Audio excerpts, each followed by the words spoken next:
लापरी श्रीवास्तव। जैसा कि daily school homework आप इस चैनल पर देख सकते हैं, तो आज का होमवर्क स्टार्ट करते हैं। फर्स्ट सब्जेक्ट है हिंदी। हिंदी में आज बच्चों को कुछ एक्टिविटीज़ और राइटिंग करने के लिए दिया गया है। तो यहाँ पर दिया गया है चित्र देखकर सही शब्द पर गोला बनाओ। आपको क्या करना है, यहाँ पर बच्चे को पिक्चर्स को रिकॉग्नाइज करना है और जो उसका सही शब्द होगा उस पर बच्चे को सर्कल करना है। जैसे यहाँ पे नल की पिक्चर है और यहाँ ऑप्शन में बस, रथ और नल दिया गया है, तो इसमें सही कौन सा शब्द है? नल सही है, तो बच्चे को नल पे सर्कल कर देना होगा। तो इन दिस टाइप ये एक्सरसाइज कराएंगे आज आप। इसी तरह से 10 मैंने पिक्चर में किए और ऑप्शन में 3 दिया हुआ है, कल, पढ़, 10। तो बच्चे को सही शब्द को सही शब्द पे सर्कल करना है। तो इसमें कल नहीं होगा, पढ़ नहीं होगा, 10 होगा, तो किस पे सर्कल करेगा?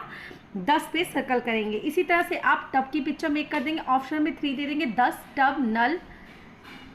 इसी तरह 1 की पिक्चर मेक करेंगे आप, 1, नथ, रथ। इसी तरह से रथ की पिक्चर मेक करेंगे आप, मग, चख, रथ। इसी तरह से बस की पिक्चर मेक करेंगे आप, नथ, बस, टब। तो इन दिस टाइप आज बच्चों का हिंदी का होमवर्क होगा। देन आफ्टर बच्चे को आप राइटिंग करने के लिए देंगे। राइटिंग करने के लिए हम लोग ध्यान दीजिएगा, राइटिंग जब भी बच्चे करें उन सब चीज़ों पे नोटिस करिए कि राइट किस तरह से कर रहे हैं बच्चे। तो राइटिंग पे बहुत ज़्यादा ध्यान देना है, क्योंकि बच्चों के मार्क्स उसी पे डिपेंड करते हैं। तो आपको राइटिंग जितना आप बच्चों को जल्दी इम्प्रूव कराएंगी उतने ही बच्चों के गुड मार्क्स आएंगे। राइटिंग में बच्चों को देना है ओम उठ अब घर चल। इसे देख करके बच्चे यहाँ पर 1 पेज राइट करेंगे। नेक्स्ट सब्जेक्ट है इंग्लिश। इंग्लिश में बच्चों को आज यूज़ ऑफ आर बताएंगे हमने बच्चों को यूज़ ऑफ इज़ बताया था कि एक चीज़ होगा तो वहाँ पर बच्चे को IS इज का यूज़ करना है। आज हम बच्चों को आर एक्सप्लेन करने वाले हैं। आज हम बच्चों को यूज़ ऑफ आर एक्सप्लेन करेंगे। अब पहले हम लोगों ने बच्चों को यूज़ ऑफ इज़ एक्सप्लेन किया था, जो कि बताया गया था आपको कि बच्चों को एक चीज़ के लिए इज़ का यूज़ किया जाता है।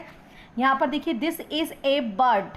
यहाँ पर 1 बर्ड है तो क्या यूज़ किया गया? IS is. हेल्पिंग वर्ब क्या यूज़ की गई है? IS is. तो हेल्पिंग वर्ब बच्चे नहीं समझेंगे, बस आपको ये बताना है बेटा जब भी IS इज़ लगाना हो, अगर आपको यूज़ ऑफ इज़ आता है तो कोई भी एक चीज़ आपको दिखाई देगी तो वहाँ पर आपको IS इज़ का यूज़ करना है।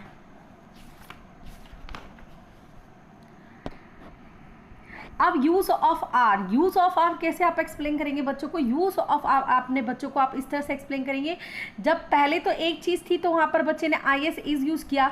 अब यहाँ पर बहुत सारी चीज़ें जब होंगी तो आपको क्या यूज़ करना है? AR आर, मतलब कि प्लूरल। जब बहुत सारी चीज़ें होंगी, एक या एक से ज़्यादा अधिक जो चीज़ें होंगी तो वहाँ पर ARE का आर का यूज़ किया जाता है। जैसे फॉर एग्जाम्पल ले लीजिए, द बॉयज़ आर प्लेइंग। यहाँ पर 1 बॉय नहीं है, 2 बॉय है, तो आप किस तरह से एक्सप्लेन करेंगे बेटा? पहले एक था तो वहाँ पर IS इज यूज़ हुआ है, लेकिन यहाँ पर बहुत सारे हैं तो ARE आर का यूज़ हो जाता है। तो the boys are playing, boys खेल रहे हैं। इसी तरह से द कैट्स आर सिटिंग। यहाँ पर 1 कैट नहीं है, 2 कैट्स है, तो यहाँ पर क्या यूज़ किया गया है? ARE are. इसी तरह से the kites are green, the pots are big, the balls are blue, the hats are red। तो AR का E का यूज़, R का यूज़ हमेशा प्लूरल के साथ होता है। जब बहुत सारी चीज़ें हो तो बच्चे को ARE का, R का, हेल्पिंग वर्ब में R का ही यूज़ करना होता है। तो इस तरह से आप बच्चे को होमवर्क मेक कर देंगे। तो यहाँ पर ARE आर फील करना होगा बच्चे को। तो the boys are playing, ARE are. अब कई मॉम्स की प्रॉब्लम होगी, कुछ मॉम्स के पास बुक्स होंगी, कुछ मॉम्स के पास बुक नहीं होगी। तो जिनके पास बुक नहीं है वो मेरा वीडियो दिखाएंगे अपने बच्चों को कि देखो बेटा मैम बता रही है ना, जब एक चीज़ होगी तो वहाँ पर IS इसका यूज़ होगा, और जब बहुत सारी चीज़ें होंगी तो वहाँ पर आर का यूज़ होगा। प्रैक्टिकली भी बता सकते हैं आप बहुत सारी चीज़ों को दिखा करके। जहाँ पर एक होगा तो बेटा देखो दिस इज़ ए गिलास, लेकिन अगर बहुत सारा गिलास है तो क्या बोलोगे? These are glasses. So in this type आपको बच्चों को एक्सप्लेन करना है। इसी तरह से आप राइटिंग में दे देंगे, this is a bird, the pens are red.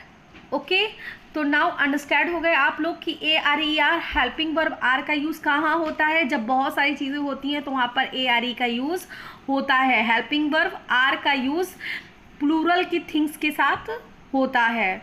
So I hope understood हो गए होंगे और आप अपने बच्चों को एक्सप्लेन कर लिए होंगे। वैसे भी कल भी हम लोग यही बच्चों को दोबारा टीच करेंगे और फिर से उसे एक्सप्लेन करेंगे। नेक्स्ट सब्जेक्ट है मैथ। मैथ में जैसा कि हम लोगों ने बच्चों को टेबल दिया था लर्न करके राइट करने के लिए, आज हम फिर से रिपीट बच्चों को लर्न एंड राइट टेबल देंगे 2 का, क्योंकि 2 का टेबल हम लर्न करा के बच्चों को राइट करा रहे हैं। इसी तरह से आप सब्ट्रैक्ट बाय काउंटिंग ऑब्जेक्ट्स, अब हम देंगे counting object, subtract bye counting objects. तो आपको इन दिस टाइप ऑब्जेक्ट्स के थ्रू बच्चे को सब्ट्रैक्ट करना बताना है। जैसे फॉर एग्जाम्पल ले लीजिए, यहाँ पर 1 2 3 4 5 6 7 8 9, तो यहाँ 9 डक्स है, तो हम सर्कल में कितना राइट करेंगे 9। अब हम इसको काउंट करेंगे 1 2 3 4 5, हियर इज 5। तो 9 में से माइनस कितना करना है 5 माइनस करना है। कितना माइनस करना है 5 माइनस करना है। तो कैसे करोगे 1 2 3 4 5, यहाँ पे 5 माइनस होगा तो कितने डक्स लेफ्ट है यहाँ पर 4 डक्स लेफ्ट है। तो आंसर कितना होगा यहाँ पर 4 आंसर होगा। तो इन दिस टाइप बच्चों को एक्सप्लेन करना है सब्ट्रैक्ट का। तो आप मोबाइल्स मेक कर लेंगे, हॉकीज मेक कर लेंगे जिस तरह से मैंने मेक किया एज यू कैन सी। तो इन दिस टाइप आज बच्चों का होमवर्क होगा। वीडियो अच्छा लगे तो like share and subscribe to my